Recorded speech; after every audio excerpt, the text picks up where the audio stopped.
Assalamualaikum warahmatullahi wabarakatuh. Waalaikumsalam warahmatullahi wabarakatuh. Bismillahirrahmanirrahim. Alhamdulillahi rabbil alamin. Wal aqibatu lil muttaqin. Wala udwana illa 'alal zalimin. والصلاة والسلام على أشرف الأنبياء والمرسلين إمام المتقين سيد الغر المحجلين وعلى آله وأصحابه المجاهدين الطاهرين أما بعد. Saudara-saudara kaum muslimin rahimakumullah. Nabi Musa alaihi salam adalah salah seorang nabi yang termasuk di dalam kelompok ulul azmi, 5 di antara yang terbesar. Beliau mendapat gelar kalimullah, artinya rasul yang pernah diajak dialog langsung oleh Allah Subhanahu wa ta'ala. Seperti yang kita maklum bahwa di zaman Nabi Yusuf alaihi salam, beliau membawa serta seluruh keluarganya untuk tinggal di Mesir.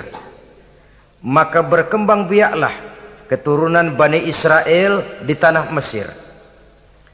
Sampai di zaman pemerintahan Ramses II yang merasa khawatir dengan semakin banyaknya keturunan Bani Israel di Mesir akan menghancurkan kekuasaan daripada kerajaannya. Ramses II inilah yang kita kenal sebagai Fir'aun di zaman Nabi Musa alaihi salam. Maka terjadilah kemudian kebijaksanaan yang tidak bijaksana. Orang-orang tua dari Bani Israel dikerjakan secara paksa, membangun bangunan-bangunan mercusuar. Kemudian bayi-bayi dari Bani Israel dibunuh. Orang tuanya disuruh kerja paksa, bayi laki-lakinya dibunuh. Dengan target agar Bani Israel hapus dari permukaan bumi ini. Tetapi kehendak Allah pasti juga akan terjadi. Maka lahirlah Nabi Musa alaihi salam, yang kelahirannya disembunyikan oleh orang tuanya dari pengetahuan umum. Namun bagaimanapun disembunyikan, kekhawatiran itu datang juga di hati ibu Nabi Musa alaihi salam. Allah kemudian memberikan ilham kepada ibu daripada Nabi Musa. Masukkan anakmu ke dalam satu peti, hanyutkan di sungai Nil. Itu dilakukan oleh ibu Nabi Musa alaihi salam. Dimasukkannya bayi Musa ini ke dalam peti, ditutup rapat, dihanyutkan di sungai Nil. Kemudian ibu tadi memerintahkan saudara perempuannya untuk mengikuti kemana peti ini hanyut di bawah arus sungai Nil. Adapun peti ini kemudian hanyut dibawa oleh arus sungai Nil memasuki istana Fir'aun. Maka permaisuri atau istri daripada Fir'aun melihat peti hanyut itu, diperintahkan tentaranya untuk mengambil peti tadi. Manakala peti terbuka, berisi seorang bayi laki-laki yang sangat mungil, sangat gembiralah istri daripada Fir'aun. Diusulkannya kepada suaminya agar bayi laki-laki tadi diambil saja, dijadikan sebagai anak angkat, dipelihara dan dibesarkan dalam istana. Fir'aun menerima usul daripada istrinya. Maka sejak saat itu dijaga, dipelihara dan dibesarkanlah Nabi Musa alaihi salam di lingkungan istana Fir'aun laknatullah alaihi. Begitulah ia memasuki masa remajanya, tumbuh sebagai anak angkat daripada Fir'aun dengan segala fasilitas yang serba cukup di dalam istana Fir'aun. Sampai pada masanya di mana ia kemudian menyadari bahwa ia sebenarnya bukan dari keturunan orang-orang Mesir, tapi berasal dari keturunan Bani Israel. Sehingga satu hari ketika ia keluar dari istana, ia bertemu dengan orang yang sedang bertengkar. Satu dari keturunan Bani Israel, satu lagi dari orang Mesir. Musa membantu orang Israel ini melerai perkelahian, tapi kemudian Nabi Musa memukul orang Mesir tadi, dan memang hebat, sekali pukul mati. Saudara-saudara, tidak sengaja Nabi Musa itu hanya memukul, memberikan peringatan, tapi mati. Ini disembunyikan oleh Nabi Musa, tapi bagaimanapun disembunyikannya, akhirnya toh tahu. Apalagi Fir'aun sejak awal memang sudah mendapat firasat. Jangan-jangan inilah yang banyak diramalkan oleh dukun-dukunku, ahli nujum di istanaku, bahwa akan lahir seorang anak laki-laki dari keturunan Bani Israel yang akan menghancurkan kekuasaanku, memusnahkan kerajaanku. Jangan-jangan ini orangnya. Sejak hari pertama menemukan bayi Musa, Fir'aun sudah punya firasat ke arah itu. Tapi karena kalah oleh desakan istrinya, maka diterimalah Musa untuk dibesarkan di dalam lingkungan istana. Sehingga akhirnya oleh karena perasaan bersalah ini, Nabi Musa melarikan diri. Melarikan diri dari istana Fir'aun setelah nyata-nyata bahwa dia memang keturunan Bani Israel. Melarikan dirilah Nabi Musa alaihi salam keluar dari Mesir menuju negeri Madian. Di dalam pengembaraannya, saudara-saudara, di satu lembah, Nabi Musa ketika itu belum menjadi nabi. Pemuda Musa ketika itu sedang beristirahat. Dari kejauhan dilihatnya orang sedang berdesak-desakan. Rupanya adalah pengembala-pengembala kambing yang akan mengambil air dari dalam sumur. Mereka berdesak-desakan, berebut karena sumur cuma satu, yang ngambil air kelewat banyak. Di antara desakan-desakan orang itu, Nabi Musa melihat dua orang wanita kakak beradik minggir saja, tidak ikut berdesak-desakan. Nabi Musa menghampiri dua wanita tadi. Kamu sedang apa di sini? Kami sebenarnya ingin mengambil air. Kenapa tidak ikut berdesak-desakan? Itulah soalnya. Mereka laki-laki semua, gagah perkasa pula.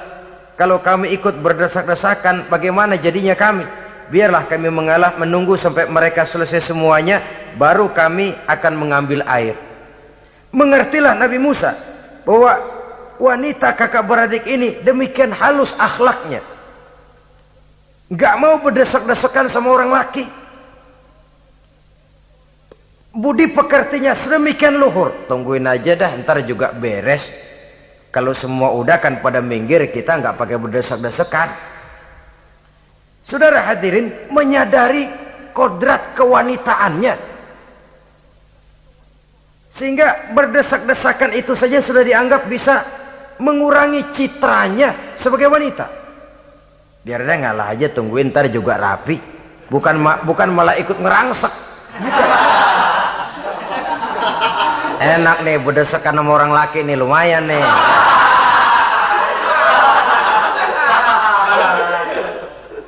Sepintas itu saja sudah cukup bagi Nabi Musa, pemuda Musa, untuk menilai akhlak daripada wanita itu tadi.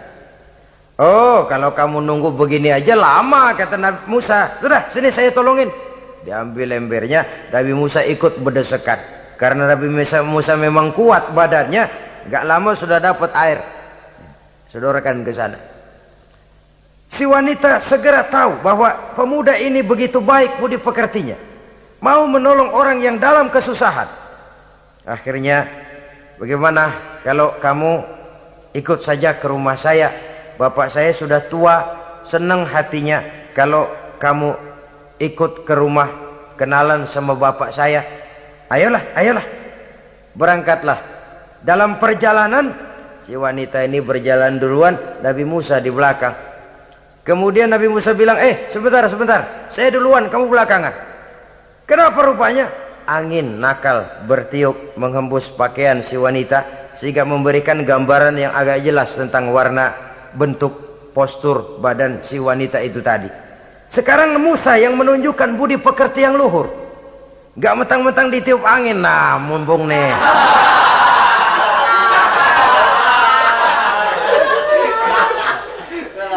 Rezeki nih, kapan lagi nyari yang begini ya? Jadi dua-duanya sudah menunjukkan satu akhlak yang sangat luhur. Dan manakala sampai di rumah si wanita kakak beradik tadi, diceritakanlah halnya bahwa dia ditolong oleh seorang pemuda. Inilah orangnya. Sangat bersukacitalah hati orang tua kedua wanita itu tadi. Lalu usul si wanita tadi, Pak, kita kan di sini banyak punya kambing, nggak ada yang bantuin gembala. Bapak sudah tua. Kalau ini orang kita minta tinggal di sini saja, gimana Pak? Ya terserah kamulah. Akhirnya Nabi Musa tinggal di sana. Menurut satu riwayat 8 tahun ikut mengembalakan kambing. Dan orang tua tadi tidak lain adalah Nabi Syuaib alaihi salam, yang pada akhirnya kemudian Nabi Musa dikawinkan dengan wanita itu tadi. Setelah berumah tangga, Nabi Musa ingat kembali bahwa ia sesungguhnya keluar dari Mesir karena menghindarkan diri. Bahwa kaumnya Bani Israel hidup di Mesir itu tertindas di bawah rezim kekuasaan Fir'aun yang zalim. Dikerjakan secara paksa, wanita dipermalukan, bayi-bayi laki-laki dibunuh. Tergerak hatinya. Dia sudah enak, punya mertua bijaksana, punya istri cantik, hidup tenang sebagai pengembala kambing. Tapi nurani kebangsaannya berontak. Saya tidak boleh bersenang-senang sementara bangsa saya ditindas. Saya tidak boleh menari di atas bangkai saudara saya. Saya tidak boleh tersenyum di atas penderitaan saudara-saudara saya. Saudara-saudara saya Bani Israel merintih di bawah penindasan Fir'aun. Saya harus membebaskan mereka. Diceritakanlah hal ini kepada mertuanya. Wah, ya, kalau pakai bahasa mertua, saya mau kembali ke Mesir. Untuk apa Musa? Untuk menyelamatkan saudara-saudara saya Bani Israel yang masih dalam cengkraman kezaliman rezim Fir'aun. Saya harus membebaskan mereka. Ya kalau memang itu tekadmu nak, berangkatlah. Bapak mengiringimu dengan doa. Berangkatlah Nabi Musa bersama istrinya. Sampai ketika beliau sedang istirahat di satu lembah, dari kejauhan beliau melihat ada api menyala. Beliau berkata kepada istrinya, kau tunggu di sini. Tidak lama saya akan kembali. Saya akan menghampiri api itu. Berangkat Nabi Musa ke arah api menyala tadi.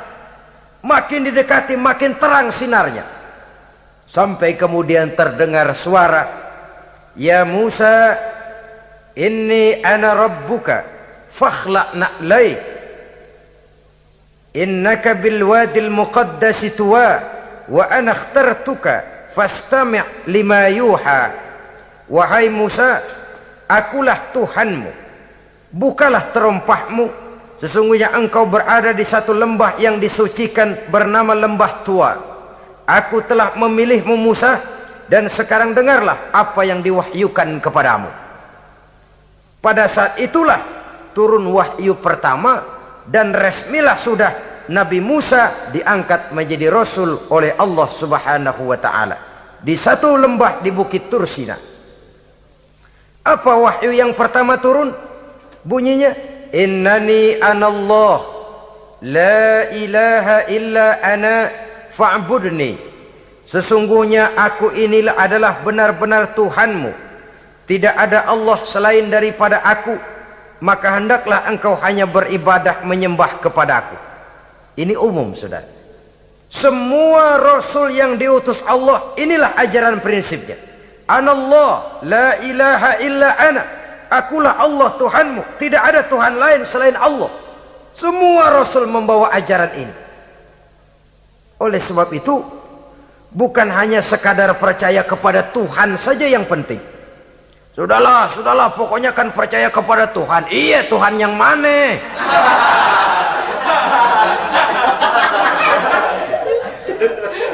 Sebab kalau sekadar percaya kepada Tuhan, rasanya semua agama percaya kepada Tuhan. Begitulah orang Hindu percaya kepada Tuhan, tapi Tuhan menurut mereka Trimurti, Wisnu, Siwa, Brahma. Orang Buddha percaya kepada Tuhan, tapi Tuhan dalam pandangan mereka ada Tuhan kecil Hinayana, ada Tuhan besar Mahayana. Orang Majusi juga percaya kepada Tuhan, tapi Tuhan dalam pandangan mereka ada Tuhan kebaikan namanya Ahriman, ada Tuhan kejahatan namanya Ahura Mazda. Orang Nasrani juga percaya kepada Tuhan, tapi Tuhan kata mereka dalam bentuk Trinitas. Tuhan Anak, Tuhan Bapa, Ruhul Kudus. Ini semua Tuhan dalam pandangan mereka. Jadi kalau sekadar percaya kepada Tuhan, percaya kepada Tuhan, percaya kepada Tuhan, Tuhan yang mana? Itu yang prinsip. Itu yang prinsip. Sebab salah kita dalam mempercayai Tuhan, kita akan terjebak ke dalam penyakit kalau tidak kufur, syirik, dan dua-dua itu bapak moyangnya dosa. Sebab itu Islam menyelamatkan kita masyarakat manusia. Ya ayyuhan nasu ubudu rabbakumul ladzi khalaqakum. Hai manusia, Tuhanmu yang perlu kamu sembah itu hanyalah Tuhan yang telah menciptakan kamu, dan itu tidak lain adalah Allah yang lam yalid wa lam yulad wa lam yakul lahu kufuwan ahad, yang laisa kamislihi syai'un.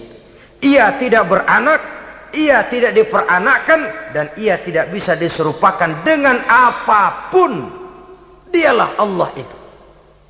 Begitu wahyu yang diberikan kepada Adam, kepada Nuh, kepada Ibrahim, kepada Yusuf, bahkan kepada Musa alaihi salam.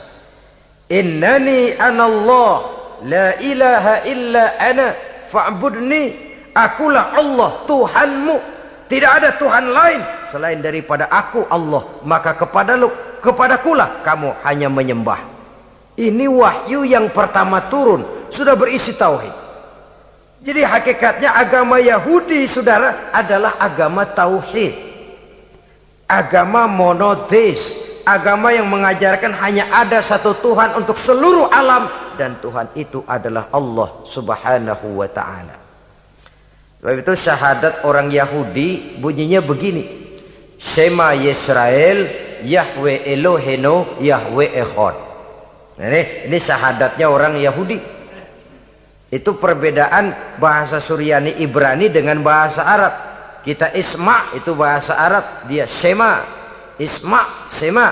Shema Yisrael Yahweh Elohenu Yahweh Echad. Ahad Echad.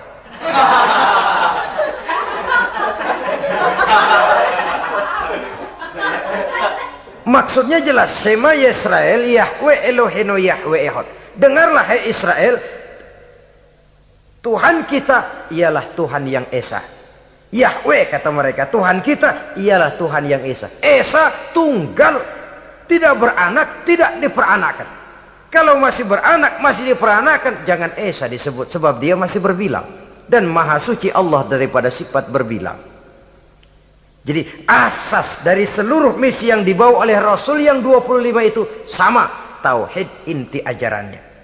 Setelah tauhid, wa aqimis sholata li dzikri, dan dirikanlah solat untuk mengingat aku. Jadi solat pun diwajibkan kepada Nabi Musa.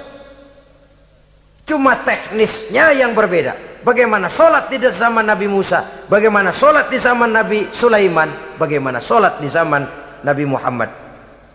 Prinsipnya sama, solat. Teknisnya yang berbeda. Di zaman Nabi Sulaiman, konon solat itu tidak pakai ruku, tidak pakai sujud, diri saja. Makanya Nabi Sulaiman itu menurut riwayat meninggalnya dalam posisi berdiri. Artinya apa? Dalam keadaan solat beliau itu.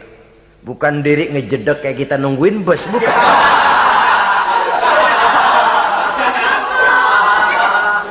Berdiri dalam kondisi solat.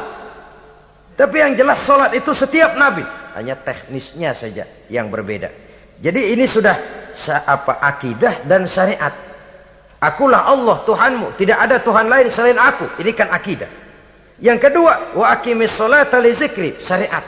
Dirikan solat untuk mengingat aku. Inna sa'ata atiyatun, sesungguhnya kiamat itu pasti akan datang. Ini juga sudah urusan beriman, percaya kepada yang gaib. Saudara-saudara kaum muslimin rahimakumullah. Setelah mendapat wahyu ini, turunlah perintah Allah kepada Nabi Musa. Apa kata Allah? Izhab ila fir'auna innahu tagha. Sekarang Musa, berangkatlah kamu menuju Fir'aun. Ia telah melampaui batas. Berangkatlah kamu ke sana Musa, hadapi Fir'aun, sampaikan dakwah ini. Ia telah melampaui batas. Innahu tagha. Ia telah berlebih-lebihan. Nah, saudara-saudara, jadi dua fungsi sudah. Kalau pada mulanya Nabi Musa berniat kembali ke Mesir hanya untuk membebaskan kaumnya Bani Israel, sekarang malah bertambah. Tidak hanya sekedar itu, malah lebih utama adalah menyampaikan risalah, menyampaikan misi kerasulannya, menyadarkan Fir'aun, menegakkan tauhid, mengembangkan syariat. Bertambahlah tugas Nabi Musa sebagai pejuang bangsa, juga sebagai mujahid, pejuang agama. Pada mulanya sebagai pejuang bangsa toh. Artinya Nabi Musa ini kembali kepada Fir'aun di Mesir, tujuannya tadi kan cuma untuk membebaskan Bani Israel kaumnya.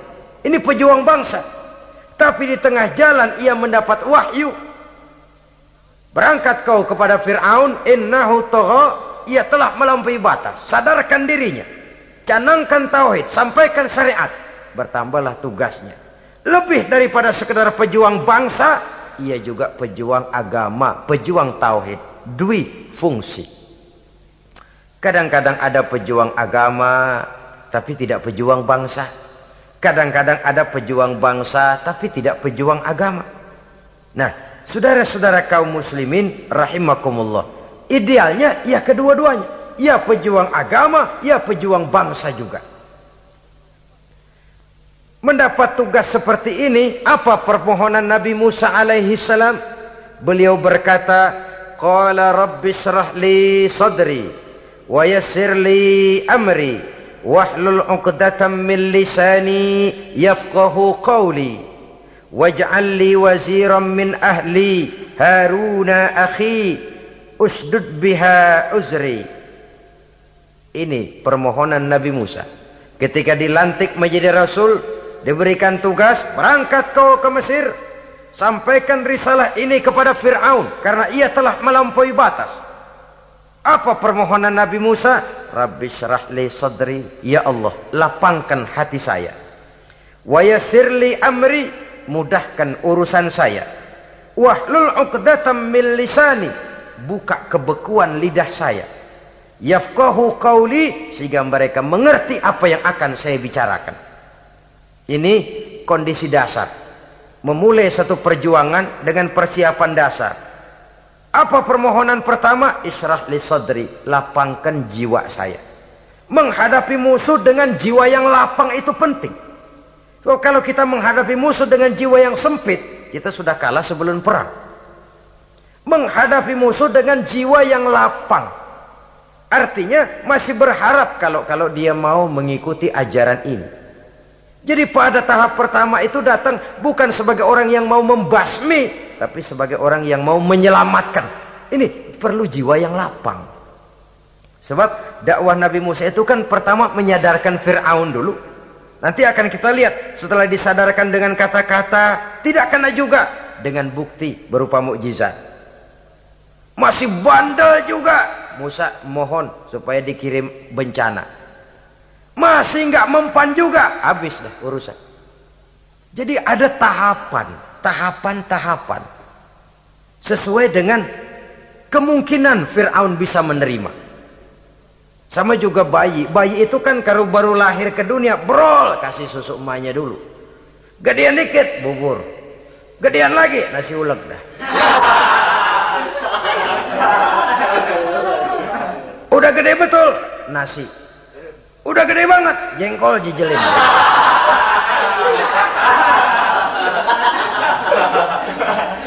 Jadi ada semacam tahapan. Kalau begitu lahir dikasih jengkol kan habis. Peringatan dulu. Setelah peringatan, bukti berupa mukjizat. Dihadapkan dengan sihir, menang mukjizat. Masih tidak mempan juga, teguran, dikirimkan azab, dikirimkan bencana. masih tidak mempan juga, sudah ditenggelamkan oleh Allah di Lautan Merah. Itu akan kita ceritakan kemudian nanti. Jadi apa yang diminta oleh Nabi Musa, ya Allah, lapangkan hati saya menghadapi Fir'aun ini, Fir'aun CS, Fir'aun, Haman, dan lain-lain. Dan jangan lupa Fir'aun itu cuma ya hakikat, tapi juga simbol. Hakikatnya memang ada yang namanya Fir'aun itu. Simbol karena Fir'aun selalu berkembang. Di setiap zaman, di setiap tempat, Fir'aun selalu ada. Cuma liciknya Fir'aun ini kemana dia pindah, ke situ dia ganti nama. Orang sering lupa. Padahal isinya Fir'aun. Namanya bisa Hitler, namanya bisa Mussolini, namanya bisa Stalin. Tapi isinya Fir'aun. Kemana dia tinggal, di situ dia ganti nama. Simbol dari kekuasaan yang terlepas dari kontrol iman. Simbol dari kekuasaan yang menyebabkan orang lupa diri dan lupa daratan. Dan sebenarnya mah Fir'aun mulanya cuman raja tuh. Raja doangan dia. Cuman kelamaan jadi raja, kagak mau turun-turun. Akhirnya dia menganggap tidak ada yang lebih tinggi daripadanya. Apalagi ketika Nabi Musa datang mengajarkan ada Tuhan lain, yaitu ada Tuhan yang sebenarnya, yaitu Allah. Lah Fir'aun sampai kepada puncak kekurang ajarannya, memproklamirkan diri sebagai Tuhan. Ana rabbukumul a'la. Bukan karena kebodohannya sebenarnya, tapi karena gengsi kekuasaannya. Nah ini, gengsi kekuasaan ini sering menyebabkan orang overacting. Fir'aun bukan bodoh, bukan. Fir'aun bukan tidak tahu kalau Musa itu benar, tahu. Fir'aun bukan tidak ngerti kalau itu mukjizat, sihir kalah, tahu. Tapi gengsi kekuasaan. Gua kan raja, masa di depan rakyat tunduk sama Musa? Gengsi dong.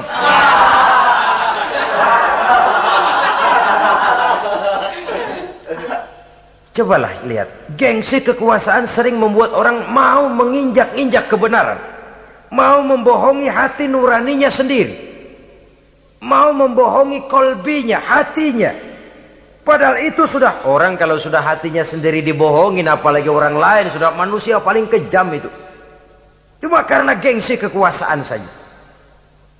Gengsi kekuasaan kadang menganggap remeh kecil Nabi Musa, kadang merasa besar di depan rakyatnya, tiba-tiba harus tunduk kepada dakwah Musa. Ntar dulu, ada apa sama Musa? Dia kanyut, gue yang ngangkat.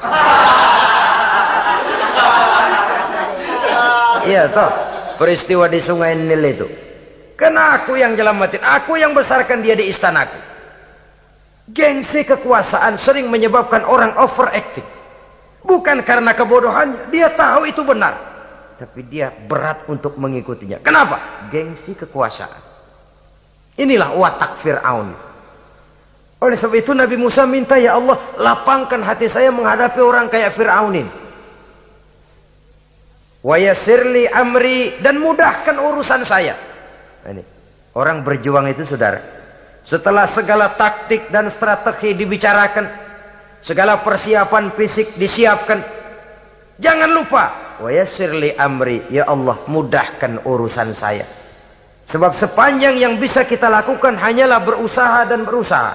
Kepastian, ketentuan, hak prerogatif daripada Allah Azza wa Jalla. Kalau Allah memberikan kemudahan, satu dunia orang mau menghadang, no problem. Kalau Allah sudah memberikan kemudahan, satu dunia orang mau mendatangkan kesulitan, gak ada gunanya.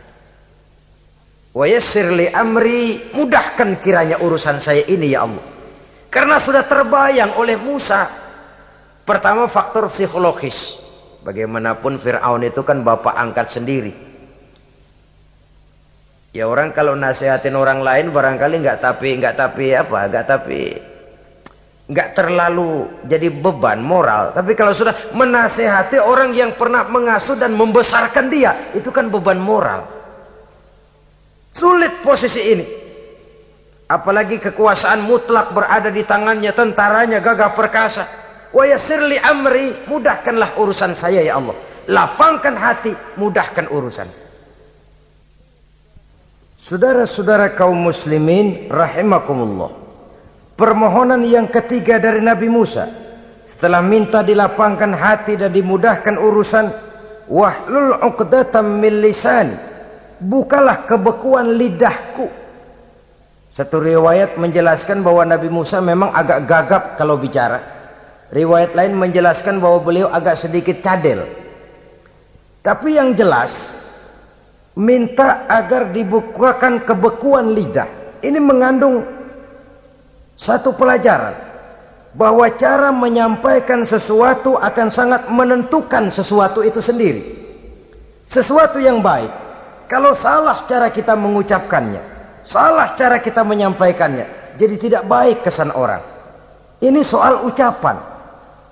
Soal hati itu Allah saja yang tahu. Tapi kan orang sebelum tahu hati ini, omongan yang didengar, tingkah laku yang dilihat.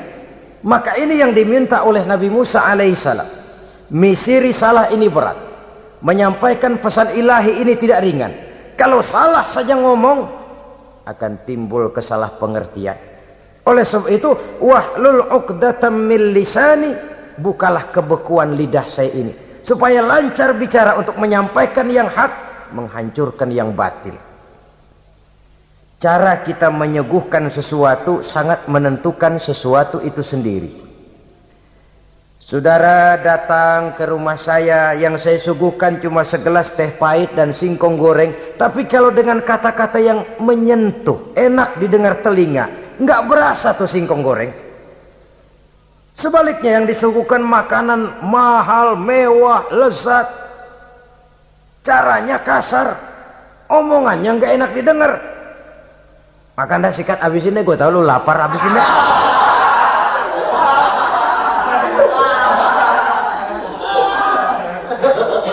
Rasanya biar lapar juga nahan juga gitu.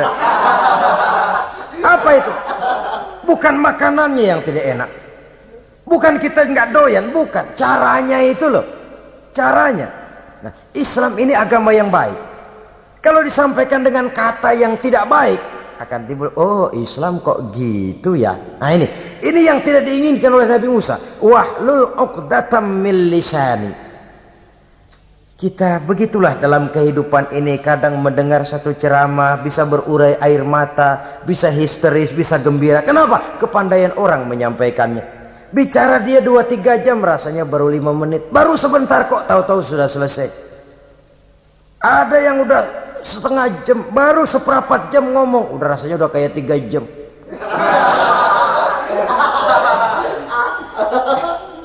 Kita udah berbisikkan, udah dah. Wahlul 'uqdatam min lisani. Targetnya apa? Yafqahu qauli, agar mereka memahami. Tentu lawannya agar mereka tidak salah mengerti, agar mereka tidak salah paham. Sebab kalau misi ini diterima dengan salah paham, dakwah tidak nyambung. Maka ini doa banyak dibaca, diamalkan oleh orang-orang mimbar yang sering pidato. Lapang hati melihat kerumunan orang banyak, tapi nggak dak-dikduk, nggak kena demam mimbar. Udara dingin tapi keringat, baju basah. Saudara hadirin yang saya hormati, lalu permohonan yang selanjutnya daripada Nabi Musa alaihi salam, waj'al li waziran min ahli, dan jadikanlah bagiku seorang pembantu dari keluargaku. Siapa? Haruna akhi, dia tidak lain adalah saudaraku Harun. Usdud biha uzri, akan saya limpahkan kepadanya segala beban-beban yang saya derita. Artinya orang berjuang perlu teman, nggak bisa sendirian. Nggak, bagaimanapun hebatnya kita tetap memerlukan bantuan daripada orang lain. Sendiri memang lebih baik daripada berteman orang jahat. Tapi berdua lebih baik daripada sendiri. Bertiga lebih baik daripada berdua. Makin banyak makin baik. Untuk satu persoalan yang besar memerlukan kebersamaan. Begitulah Nabi Musa memberikan contoh. Saya tidak bisa berjuang sendiri. Saya minta dibantu oleh saudara saya Harun. Jadikan dia pembantu saya.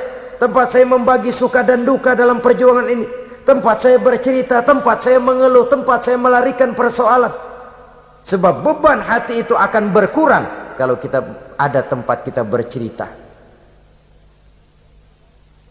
Nah, saudara-saudara, berangkatlah Nabi Musa ke Mesir. Kemudian mulai menyampaikan dakwahnya kepada Fir'aun laknatullah alaih. Fir'aun mendengar Musa datang kembali. Kemudian terjadilah forum dakwah itu. Apa kata Fir'aun? Musa, kamu kemana saja?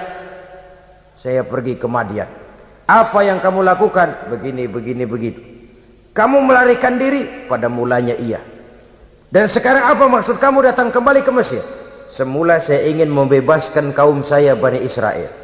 Lalu saya kemudian menerima wahyu dari Allah. Ditugaskan, diperintahkan langsung oleh Allah Sang Maha Komandan untuk datang menemui Tuhan, menyadarkan Tuhan dari kesesatan selama ini. Siapa Allah itu Musa? Allah adalah Tuhan saya dan Tuhan juga dan Tuhan seluruh alam ini. Baru nih Musa, saya baru dengar nih ada yang begini nih. Tuhanlah pakai nggak kelihatan, Tuhanlah cuma satu, yang Tuhannya banyak aja masih kelaparan.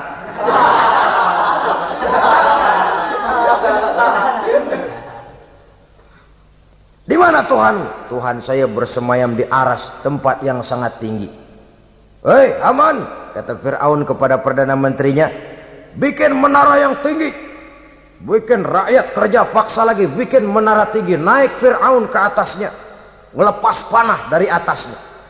Menurut satu riwayat, panah itu ditangkap oleh malaikat, ditublaskan ke ikan, lalu dikembalikan lagi kepada Fir'aun dalam kondisi di mana panah itu berdarah. Dia tangkap lagi oleh Fir'aun, turun ke bawah, pidato di depan rakyatnya. Nih liatin, Tuhan Musa udah saya panah nih. Mati. Saudara hadirin yang saya hormati, dengan segala macam dalih Fir'aun mencoba mengingkari dakwah Nabi Musa alaihi salam. Baiklah Musa, andai kata kamu benar, apa buktinya? Tuhan mau apa? Kamu sanggup menandingi tukang sihir saya? Insya Allah. Ayo kumpul tukang sihir, kumpul. Kumpulkan tukang sihir, dilepaskan tali-tali kecil, berubah jadi ular mengejar Musa. Musa oleh Allah difirmankan, lemparkan tongkatmu Musa. Musa melemparkan tongkatnya. Tongkat Musa kemudian berubah menjadi ular besar yang menerkam ular-ular kecil tadi. Habis itu ular kecil ciptaan tukang sihir Fir'aun. Begitu hebat mukjizat yang diberikan Nabi Musa, dan Fir'aun tahu itu mukjizat, tapi dia ingkar juga, tidak mau beriman. Sudah nyata bukti, sudah jelas saksi, dia tetap ingkar. Akhirnya Nabi Musa berdoa memohon kepada Allah, Rabbana innaka ataita fir'auna wa mala'ahu zinatan wa amwalan fil hayatid dunya. Wahai Allah, sungguh engkau telah memberikan kepada Fir'aun dan para pembesarnya zinatan, segala macam perhiasan, wa amwalan, dan segala macam harta benda, fil hayatid dunya, di dalam kehidupan dunia ini. Rabbana liyudillu an sabilik, semuanya hanya menyebabkan mereka jadi sesat dari jalanmu. Rabbana tmis ala amwalihim, ya Allah binasakanlah mereka di dalam hartanya. Wasdud ala qulubihim, tutuplah pintu hatinya. Fala yu'minu hatta yarawul azabal alim, mereka tidak akan beriman sampai mereka melihat azab yang sangat pedih. Sudah dibuktikan dakwah baik-baik tidak mempan, bukti berupa mukjizat tidak kena, sampai dikirimkan teguran berupa berbagai macam bencana masih tidak juga beriman. Akhirnya Nabi Musa memutuskan, kalau begitu menyelamatkan kaum dululah. Kaumnya Bani Israel dibebaskan dari perbudakan, dibawa oleh Musa keluar dari Fir'aun, dari Mesir, dikejar oleh Fir'aun. Dalam pengejaran ini sampailah Nabi Musa di tepian Laut Merah. Buntu, depan laut, belakang tentara Fir'aun. Maju kecebur, mundur kepergok musuh, nggak ada pilihan lain. Dalam kondisi seperti ini, Allah subhanahu wa ta'ala berfirman kepada Musa, lemparkan tongkatmu ke laut hai Musa. Musa melemparkan tongkatnya ke laut, terjadilah mukjizat. Laut terbelah, jalan muncul ke permukaan laut. Lewat Musa di jalan itu. Fir'aun terus mengejar. Ketika Musa sampai di tepian sebelah sana, Fir'aun masih di tengah jalan. Laut menutup kembali, hilang itu jalanan. Fir'aun dan seluruh tentaranya tenggelam di Lautan Merah, mati. Pada saat kondisi seperti itulah Fir'aun dalam keadaan menghadapi sakaratul maut, napas cengap-cengap, hampir putus di leher, berkata dia, amantu bi Rabbi Musa wa Harun. Kalau begini mah saya juga percaya dah sama Tuhan, percaya dah sama Tuhannya Musa dan Tuhannya Harun. Kata malaikat maut, kemarin kemana mas?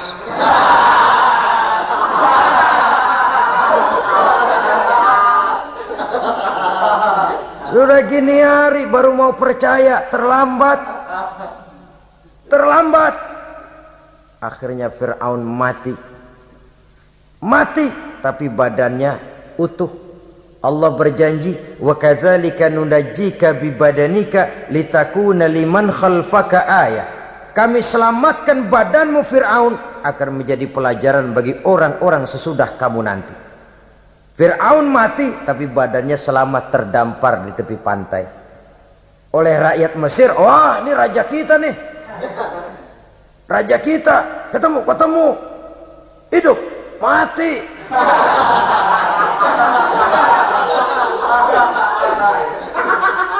Kemudian sesuai dengan tradisi raja waktu itu, dimumilah badannya, diawetkan, sehingga sampai sekarang jenazah atau jasad daripada Fir'aun ini masih tersimpan dengan baik di museum negara di Mesir itu. Saudara-saudara kaum muslimin rahimakumullah. Jadi satu hal yang bisa kita ambil pelajaran daripada riwayat perjalanan dakwah Nabi Musa ini, bahwa dakwah menyampaikan risalah memang bukan jalan lurus dan licin bertabur bunga di kanan kirinya. Dakwah menyampaikan pesan agama, jalannya berliku, berbelok, menanjak, menurun, banyak onak dan duri di sekelilingnya. Yang paling makan hati adalah apabila sudah berdakwah kepada penguasa yang zalim, seperti halnya Fir'aun ini. Bagaimanapun ia punya kekuasaan, ia punya tentara, ia bisa menghitamkan yang putih, ia bisa memutihkan yang hitam. Kalau bukan iman yang jadi landasan moral dalam perjuangan, orang mudah frustasi. Kalau berdakwah kepada rakyat kecil, resiko kurang. Kalau berdakwah kepada para pengusaha, resiko kurang. Kalau berdakwah kepada kelompok-kelompok yang tidak memegang kekuasaan, resiko kurang. Tapi kalau sudah kelompok memegang kekuasaan, yang tersinggung gengsi kekuasaannya, disitulah resikonya sedemikian besar.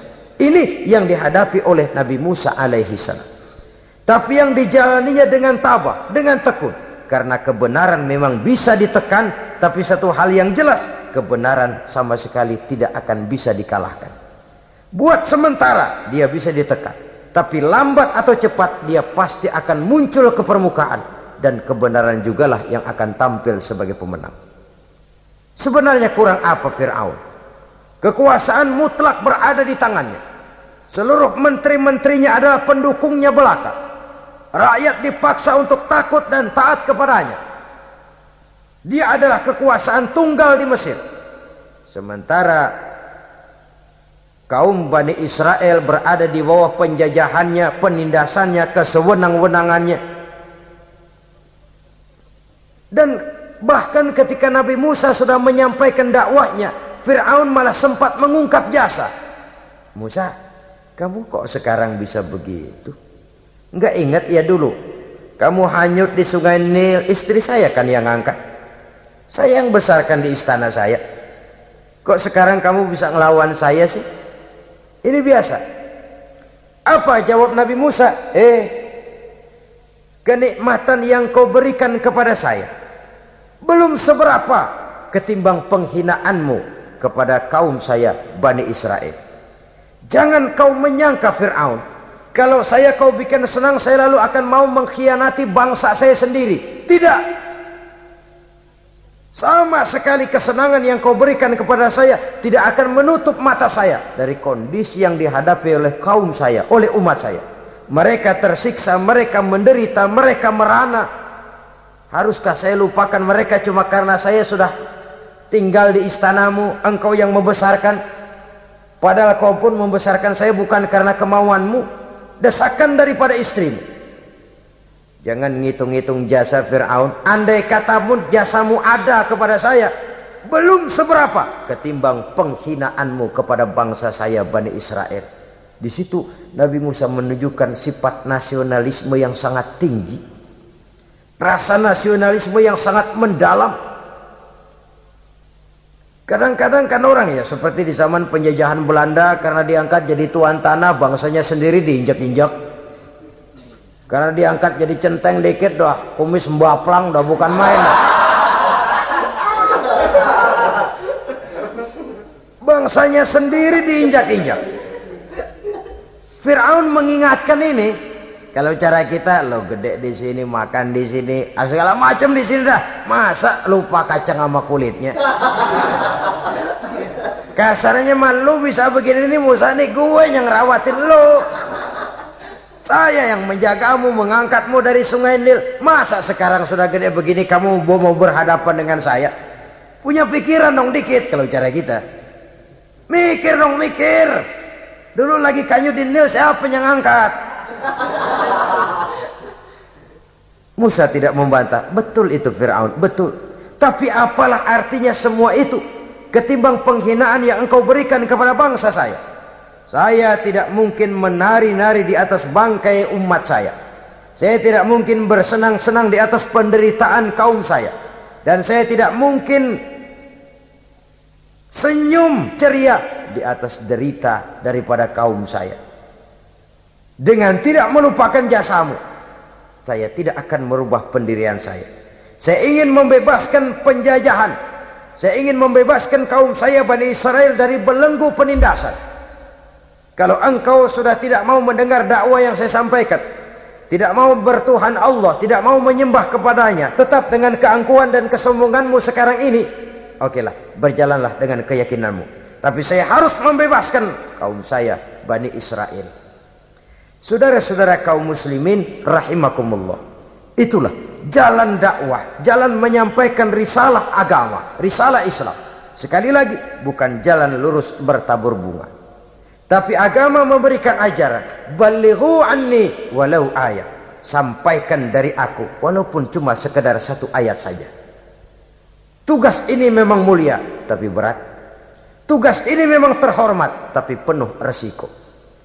Ya kalau menyampaikan asal sekedar menyampaikan, sudahlah, pokoknya nyampein, percaya syukur kagak, udah dah.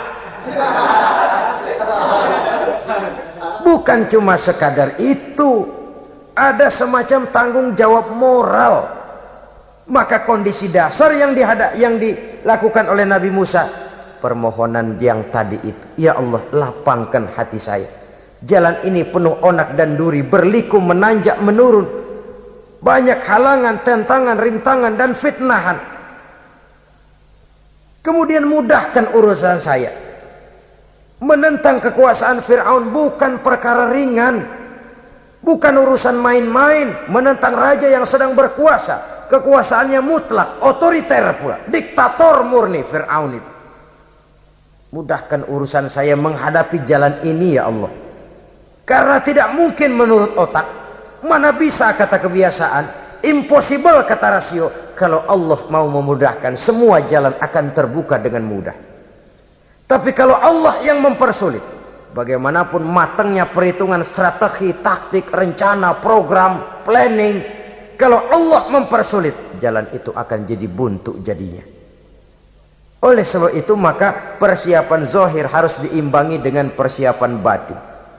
Untuk menegakkan sesuatu yang hak, menghancurkan sesuatu yang batil, sebagaimana yang dilakukan oleh Nabi Musa alaihi salam ini. Dan segala macam tantangan dihadapi oleh Nabi Musa.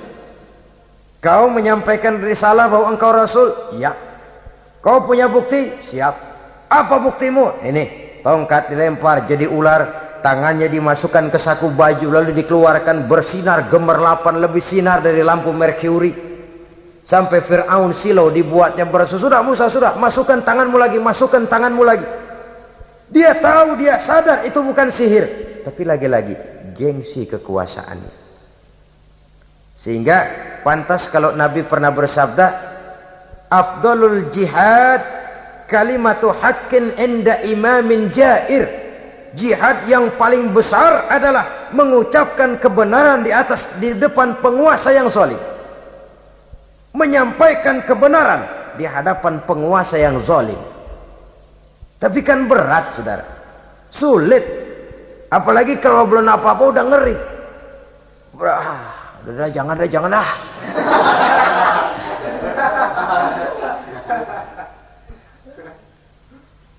Itu sebabnya Ishrah li sadri, lapangkan hati saya. Saya tidak punya kepentingan apa-apa kecuali menyampaikan kebenaran. Kalau sudah ada kepentingan pribadi, itu yang sering jadi handicap. Itu yang sering jadi jurang pemisah antara kita dengan orang yang akan kita sampaikan kebenaran tadi. Saudara-saudara kaum muslimin rahimakumullah, maka terasa benar relevannya doa yang diajarkan oleh Rasul kepada kita. Allahumma arinal haqqa haqqa warzuqna ittiba'ah wa arinal batila batilan warzuqna ijtinabah. Ya Allah, tunjukkan kepada saya bahwa yang benar itu benar, berikan saya kekuatan untuk mengikutinya. Ya Allah, tunjukkan kepada saya bahwa yang salah itu salah, berikan saya kekuatan menghindarinya. Kenapa? Orang sering tahu bahwa itu benar, tapi tidak berdaya mengikutinya. Seperti Fir'aun, tahu bahwa Musa itu benar. Abu Jahal, Abu Lahab juga tahu bahwa Nabi Muhammad itu benar. Abrahat juga tahu bahwa Nabi Ibrahim itu benar. Namrus juga tahu Ibrahim itu benar. Tapi mereka tidak berdaya mengikuti kebenaran karena gengsi kekuasaannya. Kadang kita tahu bahwa itu salah itu.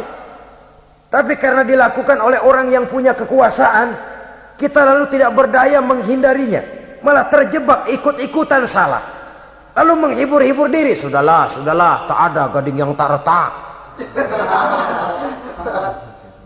Bukankah dengan demikian kita sudah melegimitir kesalahan? Tahu bahwa itu benar dan mampu mengikutinya, itu nikmat. Tapi tahu itu benar namun tidak berdaya mengikutinya, itu mendatangkan siksaan batin. Tahu itu salah dan mampu menegur, itu nikmat. Tahu bahwa itu salah tapi larut ikut salah, nimbrung dalam kesalahan, itu mendatangkan tekanan batin. Jadi tahu kebenaran itu penting, tapi terketuk hati mengikuti kebenaran itu jauh lebih penting. Semua kita tahu Islam itu benar, tapi semua yang tahu Islam itu benar maukah mengikuti ajaran Islam? Tidak. Semua orang tahu kalau judi itu batil. Hatta penjudi yang paling kakap pun mesti tahu kalau itu batil, itu tidak baik. Tapi dia tidak berdaya untuk menghindarkannya, terjebak ke dalam penyakit itu tadi.